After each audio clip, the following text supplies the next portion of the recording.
조각가 로댕을 여러분 떠오르면 바로 우리의 생각에 떠오르는 것은 생각하는 사람이라는 청동 조각이 아마 떠오를 것입니다. 원래 이 작품은 고뇌하는 시인 단테를 염두에 두고 로댕이 조각을 했다고 합니다. 노댕의 전기를 쓴 릴케라는 사람의 글에 보면 그는 말없이 생각에 잠긴 채 앉아 있다. 그는 행동하는 사람의 모든 힘을 기울여 생각하고 있다.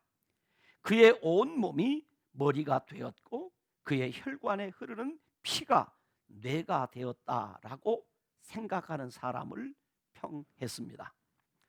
근대 합리주의 철학자의 창시자라고 하는 프랑스의 철학자 데카르트는 나는 생각한다, 고로 나는 존재한다 라고 한 이 짧은 말 한마디는 가장 중요한 철학적 명제가 되었습니다. 인간은 생각하는 존재라는 것입니다. 철학자는 인간은 생각하는 동안에만 존재하고 생각하기를 멈추면 존재하는 것도 멈출 수 있다고 말했습니다. 오늘 우리가 본문으로 택한 히브리서 3장 1절은 예수를 깊이 생각하라 라고 합니다. 여기서 깊이 생각하라는 말은 신약 성경에 14번 사용한 단어인데 마음을 고정시키라 그런 말입니다. 또 달리 해석을 하면 생각 없이 살지 마라. 생각 없이 살지 말라라는 의미입니다. 그래서 우리 사자성어 가운데 이런 경우를 두고 우리는 심사숙고한다. 그렇죠. 무슨 일을 할 때 심사숙고해야 한다. 그러니까 이 심사숙고한다는 말은 깊이 생각하고 오래도록 고찰하라. 신중하게 곰곰이 생각하라는 뜻입니다. 근데 오늘 성경은 무엇에 대하여 그렇게 신중하게 생각하고 무엇에 대하여 심사숙고해야 되는가? 예수님에 대하여 심사숙고해야 된다.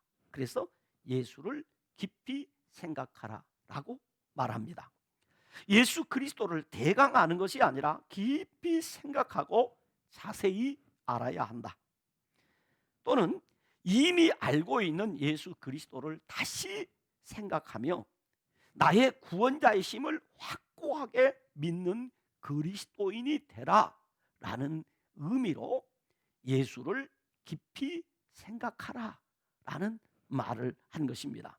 좀 이 예수를 깊이 생각하라는 이 말을 조금 자극적인 표현으로 말한다면 생각 없이 예수 믿는다고 하지 마라 이 말이에요.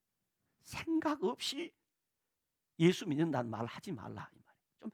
좀 생각하고 좀 깊이 예수님에 대하여 심사숙고하고 신앙생활을 하고 또 신앙의 길을 가야 한다. 그런 말입니다. 여기서 잠깐 히브리서에 대해서 좀 살펴보기를 원합니다. 히브리서의 내용은 제 개인적으로 이 히브리서 내용은 제 고향에 가면 여름에 그 토종닭집이 있어요.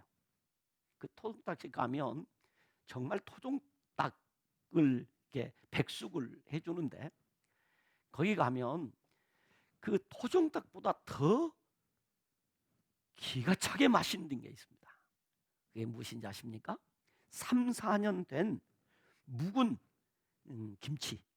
이 김장을 해서 땅속에 묻어놓은 3, 4년 된 김치를 딱 내주는데 그 김장김치를 내주는데 그 맛이 얼마나 맛있는지. 그러니까 이 히브리서의 내용은 마치 3, 4년 동안 땅속에 묻어두었던 김장김치 맛같이 오랜 전통 속에 있는 아주 깊은 기독교 진리를 가장 정통하게 잘 드러내주는 성경이다 이 말입니다.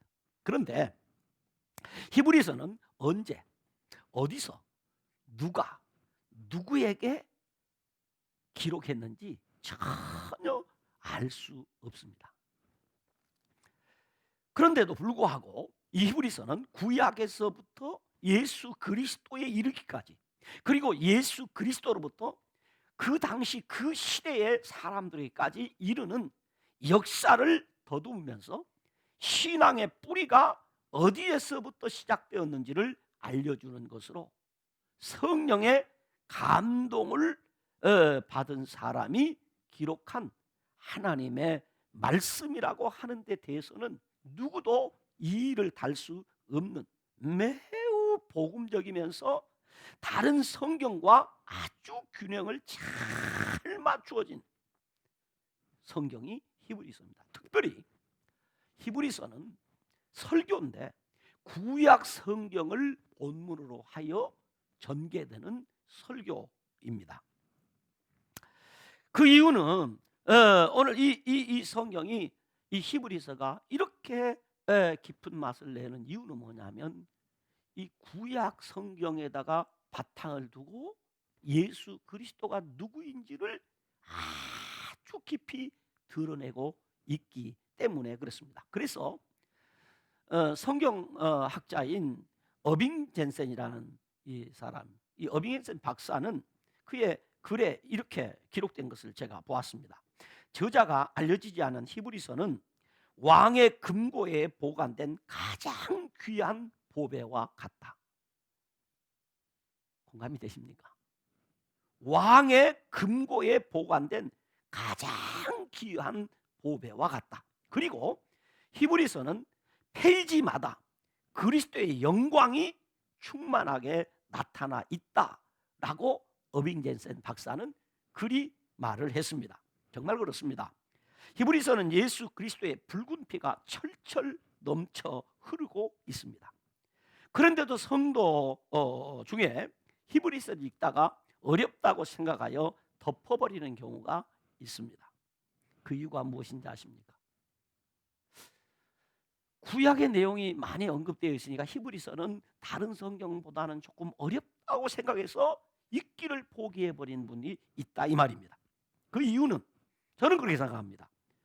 이 강력한 하나님의 피의 복음, 예수 그리스도의 십자가의 복음, 곧 능력의 말씀, 이 살아있는 말씀에 은혜 받지 못하도록 하기 위해서 사탄이 우리 마음에 찾아와서 덮어라, 어렵다, 지루하다, 이렇게 우리에게 속삭이니까 이 마귀의 말에, 마귀의 유혹에 넘어가서 그만 히브리서를 덮어버리는 경우가 있다고 하는 것입니다.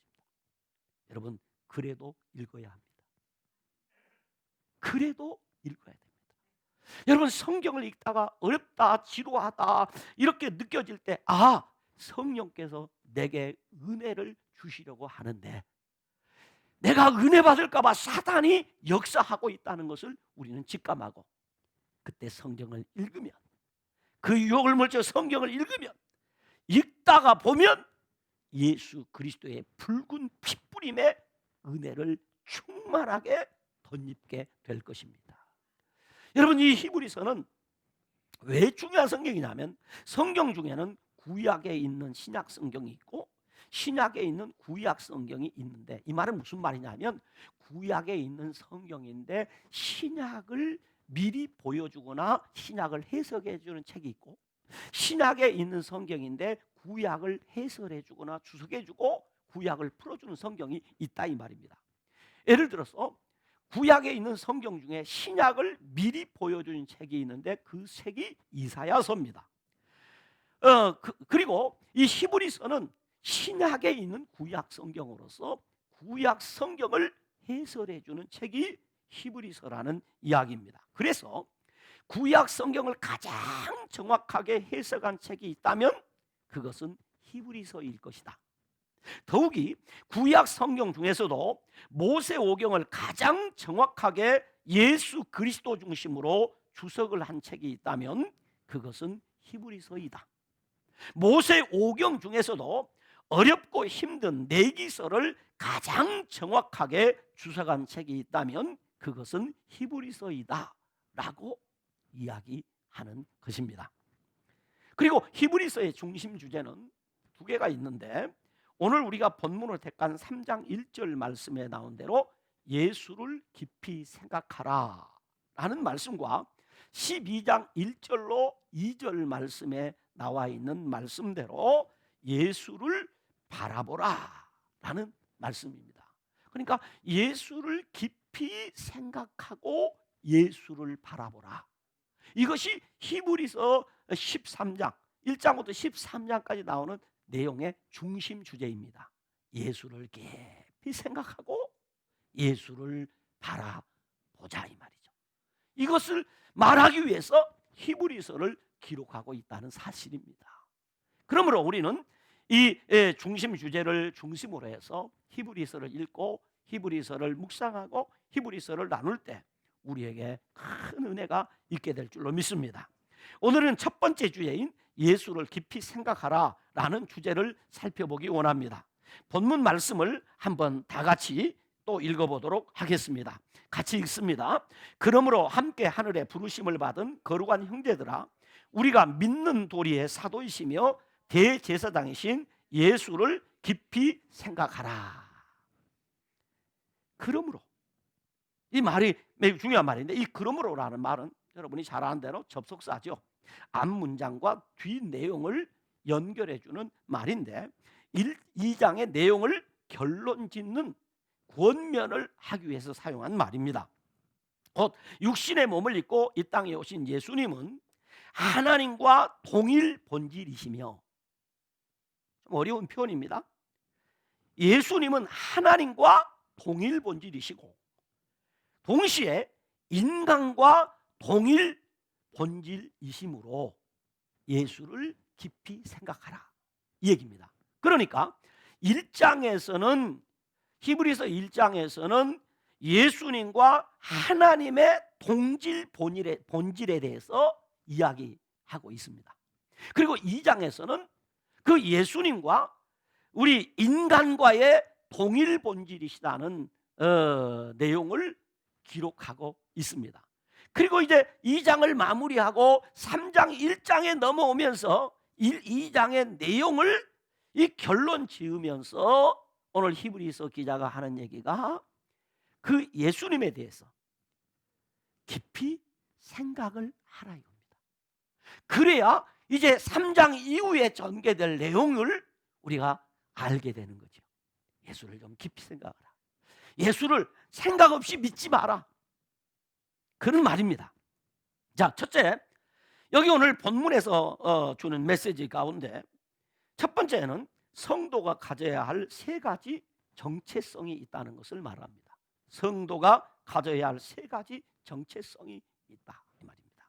본문에 성도가 가져야 할 세 가지 정체성은, 첫째, 성도는 하늘의 부르심을 받은 자이고, 둘째는 성도는 함께 부르심을 받은 자이고, 세 번째는 성도는 거룩한 형제들이라는 것입니다. 이 세 가지 그리스도인에게는 정체성이 있어야 된다는 거죠. 히브리서 기자는 하나님을 표현할 때 하나님이라는 호칭 대신에 하늘이라는 표현을 히브리서에서 6장 4절, 8장 5절, 9장 23절, 11장 16절, 12장 22절, 12장 23절에서 이렇게 여러 차례나 하나님이라는 말을 쓰지 않고 하늘이라는 표현을 즐겨 사용했습니다. 그러므로 하늘의 부르심을 받았다는 말은 곧 누구의 부르심을 받았다? 하나님의 부르심을 받은 사람이라는 거예요. 우리는 누구의 부르심을 받았다? 하나님의 부르심을 받았다. 그렇게 믿으십니까? 내가 이 땅에 발을 붙이고 살지만은 적어도 나는 누구 있냐? 하나님의 부르심을 받은 자이다. 이건 뭐 우리 칼빈주의 교리에서 매우 중요한 교리이기 때문에 여러분들이 다 아실 것입니다. 하나님이 내가 이 땅에 태어나기 전에, 어머니 태에 짓기 전에 하나님이 나를 뭐 하셨고? 아셨고, 어머니 태에서 내가 낳기 전에 하나님이 나를 정했고, 그래서 하나님께서 내가 이 땅에 태어난 후에 하나님이 나를 불러주셔서 예수를 믿게 되었다 이 말이에요. 그러므로 내가 우연히 예수 믿은 것이 아니라 하나님의 부르심을 받은 사람이다 라는 분명한 성도의 정체감이 있어야 된다 이 말입니다. 그리고 두 번째, 함께라는 말은 이 히브리서에서 매우 의미 깊게 사용된 표현인데, 이 함께라는 말은 나누는 자, 친구, 동반자, 동참자라는 의미로서 하나님의 구원의 은혜에 동참한 자들인 믿음의 형제들을 나타내는 표현을 함께라는 표현을 썼습니다. 그래서 여러분 사도행전 읽어보면 자주 나오는 표현이 성도들이 어떻게 함께 모여 기도하고, 함께 모여 말씀 듣고, 함께 복음을 전하고, 그래서 함께 나누고, 함께 베풀고, 매우 중요한 말로 함께라는 말을 씁니다. 오늘 우리 그리스도인은 나 혼자가 아니라 함께하는 자들입니다. 이 말은 공동체란 말입니다. 공동체, 곧 교회란 말이죠. 그러므로 함께 성도가 함께 모여 신앙생활하고, 함께 예배를 드리고, 함께 기도하고, 함께 찬송하고, 함께 봉사하고, 함께 헌신하고, 함께 섬기고, 함께 기뻐하고, 함께 슬퍼하고, 함께 먹고, 함께 마시고, 함께 나누고, 함께 교제하는 것은 오늘 히브리서를 받고 있는 성도들에게 매우 중요한 신앙의 덕목이다. 우리는 함께 해야 될 사람들이다. 함께 하는 것이다. 그래서 히브리서 10장 25절에 이런 말씀합니다. 모이기를 피하는 어떤 사람들의 습관과 같이 하지 말고 오직 권하여 그날이 가까울수록 더욱 그리하자. 함께 모이라는 거죠. 그런데 모이기를 피하는 사람들이 있는데 그렇게 하지 말아야 됩니다. 누가 모이기를 피합니까? 로마 권력자들이, 유대교도들이 오늘 성도들의 모임을 자꾸 모이지 못하도록 흩습니다. 그러지만은 뭐하라? 모이기를 피하는 사람들의 습관과 같이 하지 마라. 이 말은 함께 모여라 이 말이죠. 모일 때 힘이 있다 그 말입니다. 왜냐하면 거룩한 형제들이기 때문이다. 우리는 거룩한 형제들이다. 세상과 구별된 거룩한 자들이라는 뜻입니다. 성도가 자칫 떠내려갈 것 같고 참 안식에 들어가지 못할 것 같고, 그러면서도 또 고난과 싸우고 견딜 수도 있으나 선생으로 자랄 만큼의 시간이 지나도 말씀의 초보에 머물러 있는 성도들이 있지만, 그리스도를 다시 십자가에 못 박아 모욕하듯 심각하게 타락하는 그런 가능성을 가지고 있지만은, 성도들 중에는 신앙이 앞으로 나가지 못하고 뒤로 물러나 멸망할 위험에 처한 그런 성도들이 있어서 안타까움이 있기는 하지만은, 그래도 이런 연약과 이런 부족과 이런 허물이 있음에도 불구하고 오늘 우리 그리스도인들은 거룩한 형제들이다 이 말이죠. 거룩한 자들이다 이 말입니다. 왜 그러냐? 왜 거룩한 존재들인가? 그 이유는 무엇인가? 바로 그 이유는 그리스도께서 우리를 거룩하게 해주셨기 때문에, 거룩하신 이가 우리를 거룩하게 해주셨기 때문에 우리는 거룩한 자가 되었다라고 하는 것입니다. 그러므로 성도는 함께 하늘의 부르심을 받은 거룩한 형제들이라는 분명한 정체성을 가지고 있어야 한다 이 말입니다. 이것은 오늘날도 마찬가지입니다. 오늘 우리 그리스도인들이 신앙인으로서의 정체성이 분명하면 어떤 어려움이 있고 어떤 위기가 있고 어떤 환난이 있고 어떤 핍박이 있고 어떤 공경이 처해도 신앙이 흔들리지 않고 무너지지 않고 떠내려가지 않고 견고해집니다. 두 번째로 믿는 도리의 사도이시며 대제사장이신 예수를 깊이 생각하라 라고 합니다. 여기 믿는 도리라는 말은 다른 말로 고백이라는 말로서 똑같은 것을 말한다라는, 함께 고백하는 신앙 고백이란 말이죠. 우리가 함께 고백하는 그 고백, 신앙 고백, 그것이 믿는 도리. 그러니까 하나님의 행위에 대한 믿음의 응답으로서 예수님은 하나님의 아들로 고백하는 것을 뜻합니다. 우리가 예수님을 하나님의 아들로 믿는 그 도리의 사도이시며, 누가? 예수님이 믿는 도리의 사도이시다. 이 사도란 말은 헬라 말의 아포스톨로스라는 말인데, 이 말은 보냄을 받은 자, 그런 뜻입니다. 누구에게? 하나님에 의해서 보냄을 받은 자. 예수님은 하나님의 보냄을 받은 하나님의 사도이시다. 그러니까 하나님의 메신저, 하나님의 전권대사, 하나님의 사명을 띠고 파송된 자라는 뜻입니다. 이것이 사도라는 말이에요. 그리고 대제사장이라는 말은 다리 놓는 사람이라는 뜻입니다. 예수님을 대제사장이라고 표현한 성경은 히브리서가 유일합니다. 히브리서 1, 2장은 하나님과 사람 사이의 유일한 중보자로서 직무를 감당할 대제사장으로서의 조건을 말하면서 바로 신성의 예수님과 인성의 예수님을 우리에게 소개하고 있습니다. 사도로서 예수님은 사람에게 하나님을 대변하고 하나님의 뜻을 전하는 신분이라면, 제사장으로서 예수님은 하늘에 계신 하나님께 사람을 대변하는 직분이다. 그러므로 예수님은 믿음의 주인이시며 마지막 대제사장이고 영원한 대제사장입니다. 하나님과 인간 사이에 화해의 다리를 놓는 대제사장입니다.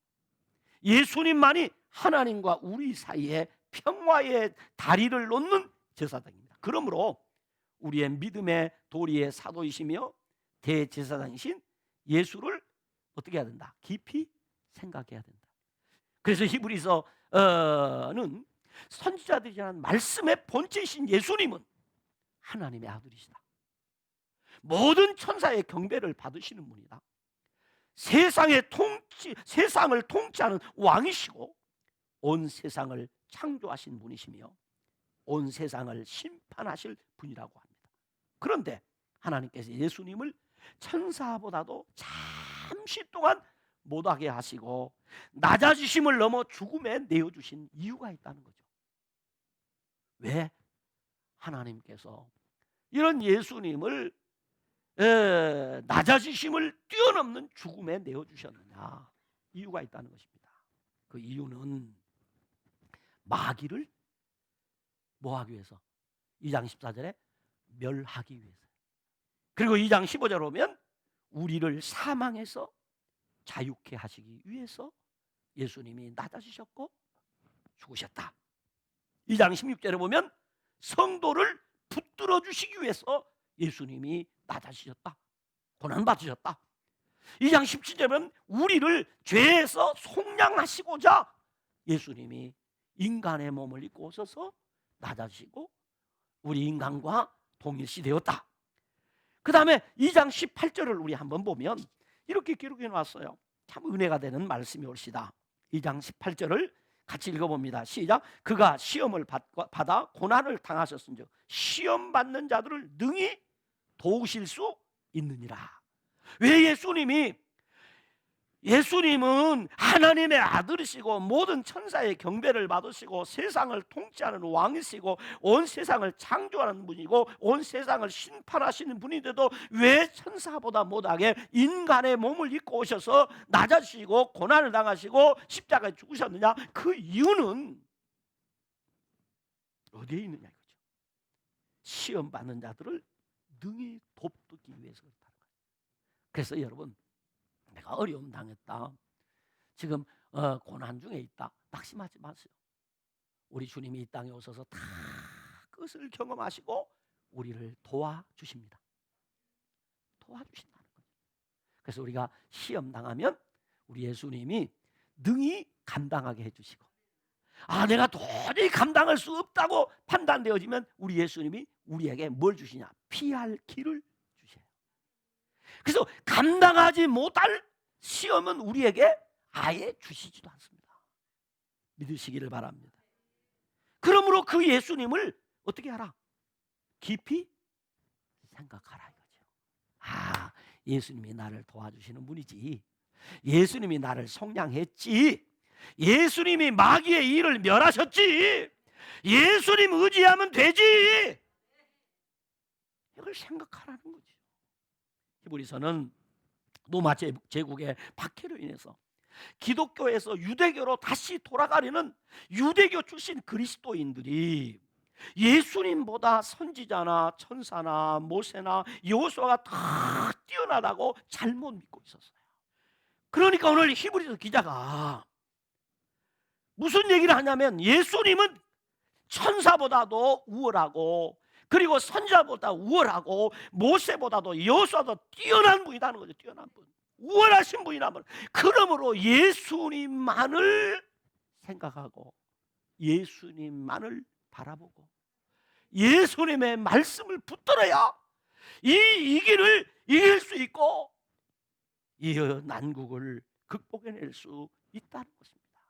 그래서 히브리서를 읽으면서 저와 여러분이 수없이 듣는 이야기가 우월하신 예수 그리스도, 뛰어나신 예수 그리스도에 대해서 우리가 듣게 되는 거죠.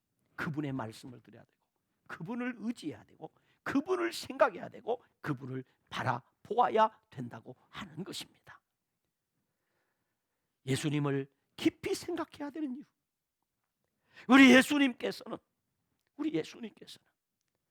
우리 가운데 오셔서 우리에게 믿는 도리의 사도가 되어주시고 하나님의 거룩한 백성들을 위한 대제사장이 되어주셨으므로 우리가 연약함을 동정하기 위하여 모든 일이 우리가 똑같이 시험을 받으셨어. 우리의 고통을 아세요. 우리의 연약을 아세요. 그러므로 그분 앞에 긍휼하심을 받고 때를 따라 돕는 은혜를 얻기 위해서 우리는 은혜의 보좌 앞에 그분 앞에 담대히 나아가기 위하여 예수를 깊이 생각해야 한다 이 말이에요. 그러므로 신앙을 견고하게 세우려면 예수님을 깊이 생각하며 살아야 한다 이 말이에요. 우리의 신앙을 견고하게 세우려고 하면 예수님을 깊이 생각하며 살아야 된다. 사랑하는 성도 여러분, 프랑스의 철학자 파스칼은 어느 날 이사야 42장 1절로 4절 말씀을 묵상하는 중에 상한 갈대라는 말씀이 그 마음에 탁 꽂혔습니다. 그럼 그 말씀을 묵상하던 중에 사람은 자연 가운데 가장 약한 하나의 갈대에 불과하다. 그러나 사람은 생각하는 갈대라는 것입니다.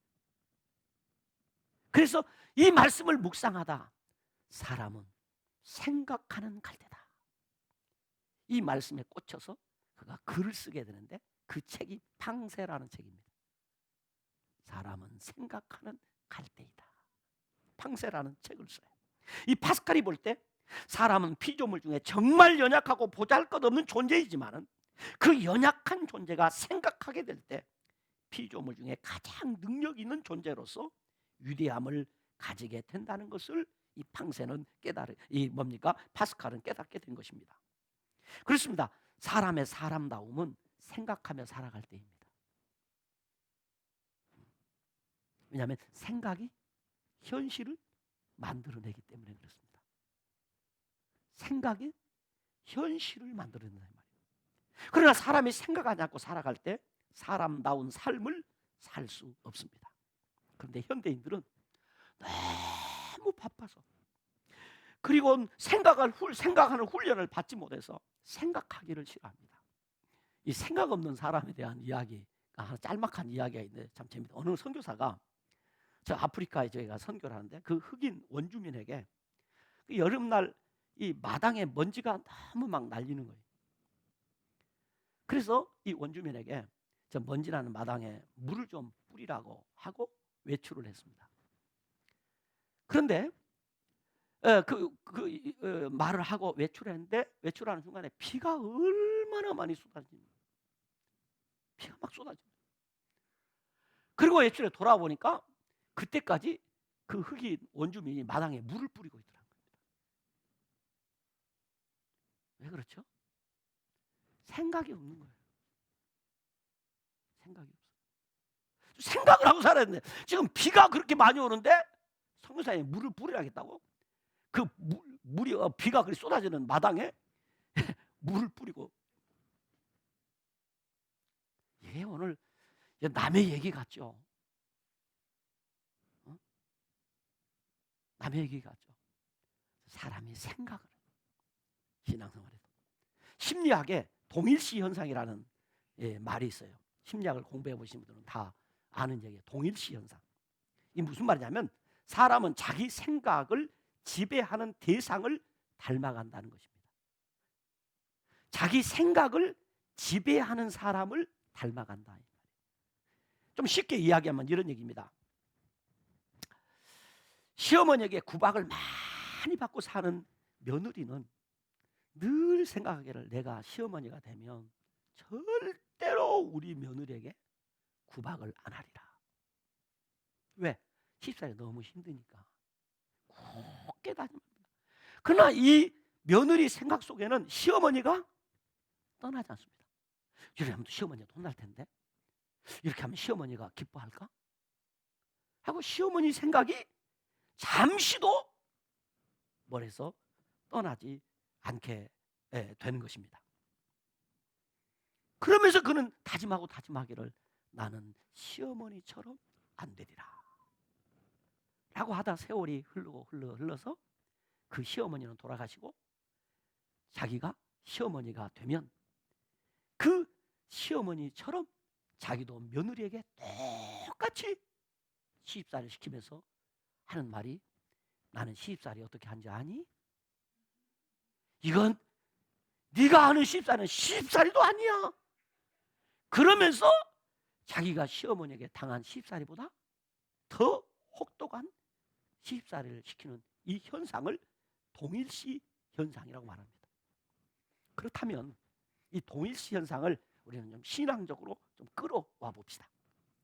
우리가 늘 예수님을 생각하고 살면 어떻게 될까요? 나도 모르는 사이에 예수님을 닮아가게 된다는 것입니다.